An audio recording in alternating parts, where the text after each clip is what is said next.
Robert S. Mueller III, the special counsel, at the Capitol in June.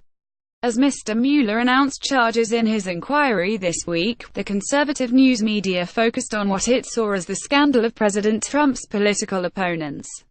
Joshua Roberts. Reuters. Washington. Big League Politics, a new website founded by former employees of Breitbart News, had plenty to write about this week that had nothing to do with the activities of Robert S. Mueller III, the special counsel. There were several articles on Democrats with connections to high-profile men accused of UAL harassment, like Harvey Weinstein and Kevin Spacey. One cited a report that Hillary Clinton had set up the Trump Tower meeting last year where a Russian lawyer hoped to interest Donald Trump Jr. in dirt on Mrs. Clinton. Another claimed that protesters carrying a pro-pedophilia sign participated in a demonstration that targeted a pro-Trump conspiracy theorist, Mike Cernovich. This week, as Mr. Mueller made his first significant public moves in his inquiry, announcing charges against 3 advisors to Donald J. Trump's presidential campaign, an alternative narrative was not hard to find in the conservative news media. Be it Fox News, talk radio or the growing number of websites that write about politics from a Trump-friendly point of view, the focus was on what they see as the scandal and wrongdoing of President Trump's political opponents. In reports like these, Bill and Hillary Clinton are prominent and recurring characters because they are considered the real conspirators working with the Russians to undermine American democracy.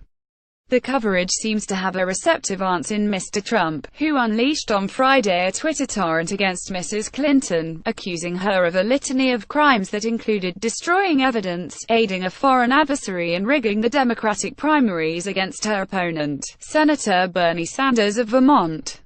Everybody is asking why the Justice Department and FBI isn't looking into all of the dishonesty going on with crooked Hillary. The Dems, he wrote. The accusations of corruption target different aspects of the Clintons and their 3 decades on the national political scene. But one primary objective of many of the stories circulating on the right seems clear: to discredit Mr. Mueller and his inquiry to the point that Americans come to see it as the partisan witch hunt Mr. Trump insists that it is. Opening his radio show the other day, the host Mark Levin called Mr. Mueller and his investigators a gang of radical leftists. Shut it down, blared a headline on a Big League Politics article, referring to a statement by Thomas J. Fitton, the president of the conservative advocacy group Judicial Watch, who also declared the inquiry out of control. Writing for National Review, Andrew McCarthy accused Mr. Mueller of overstepping his authority and bringing charges against Paul Manafort, Mr. Trump's former campaign chairman, and Rick Gates, Mr. Manafort's deputy. He called the indictments shaky and overcharged and an example of an abusive prosecutorial tactic that flouts congressional intent. Much of this news coverage in the last several days has focused on 2 reports that Mr. Trump's defenders say point to evidence that Mrs. Clinton and her campaign benefited from cultivating ties to Russians. The first stems from a New York Times article in 2015 that said that while Mrs. Clinton was serving as Secretary of State, the Obama administration approved the sale of a controlling interest in Uranium One, a company based in Canada that had uranium holdings in the United States, to a Russian atomic energy agency. The deal, the article said, benefited not just Russia but the men who helped build the company, major donors to the Clinton Foundation.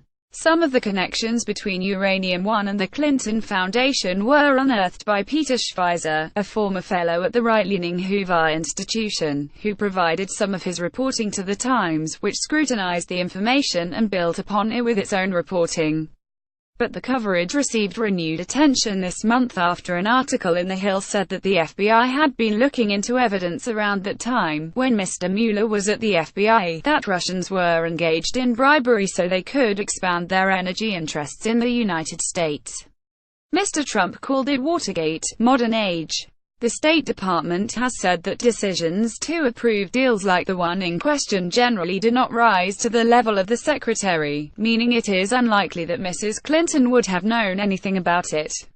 And the uranium in question is not exported for use overseas, meaning that Russians could not use it for nuclear weapons. The second report that Mr. Trump's defenders have seized on was the disclosure that the Democratic National Committee and Mrs. Clinton's presidential campaign, through their law firm, have paid for research that was included in a dossier that contained salacious claims about connections between Mr. Trump, his associates and Russia. A conservative website backed by a major Republican donor first hired the research firm that months later produced the dossier for Democrats. When will Hillary Clinton be indicted? Sean Hannity of Fox News asked on Twitter before the indictments of Mr. Manafort and Mr. Gates were announced. Why Mr. Hannity believes Mrs.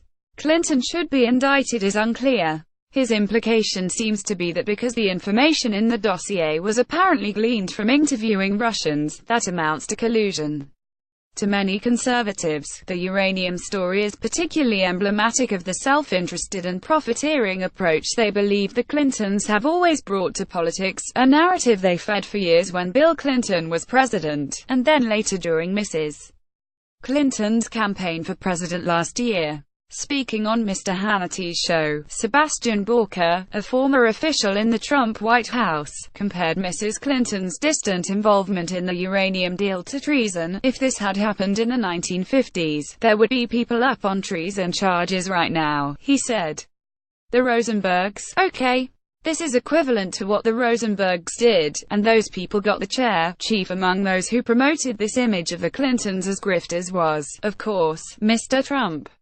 And as he faced the news of the imminent indictments of two men who worked closely with him during his campaign, Mr. Trump fumed on Twitter that the Clinton coverage was not receiving enough attention. There is so much guilt by Democrats, Clinton, and now the facts are pouring out. To something he wrote on Sunday, less than 24 hours before Mr. Mueller's charges were announced. The president's allies in the conservative news media quickly jumped to his defense.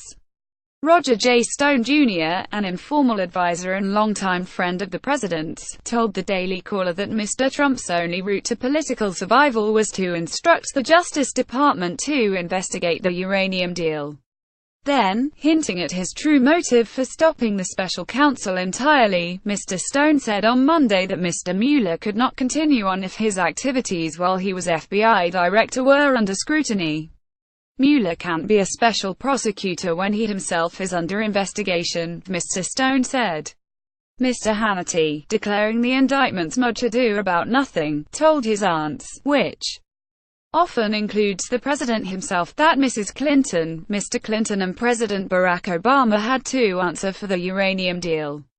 What did they know? And on the fringes of the right, the uranium issue quickly became a cause, the thing that no one seems to be looking into today, and the entire main media is bereft of, is any investigation into the Clintons. Jack Posobiec, a promoter of far-right conspiracy theories, said in a video posted to InfoWars, the website run by Alex Jones, who also disseminates pro-Trump disinformation. The swamp, Mr. Posobiec added, is trying very hard to smear President Trump, to drag him down into it. But we're not going to let it happen. We're not going to let anything stop this movement. Like many on the right, Mr. Posobiec was decidedly unimpressed with the special counsel's charges this week. He said that what Mr. Manafort was accused of doing, the indictment says Mr. Manafort concealed payments he received while working as a lobbyist for Ukrainian interests, was not necessarily illegal. Fox Friends, the president's go-to morning news program and a loyal defender of the Trump administration, also appeared unimpressed. In the minutes after the indictments were announced on Monday morning, the CNN and MSNBC went live with uninterrupted coverage. Fox Friends was on a commercial break.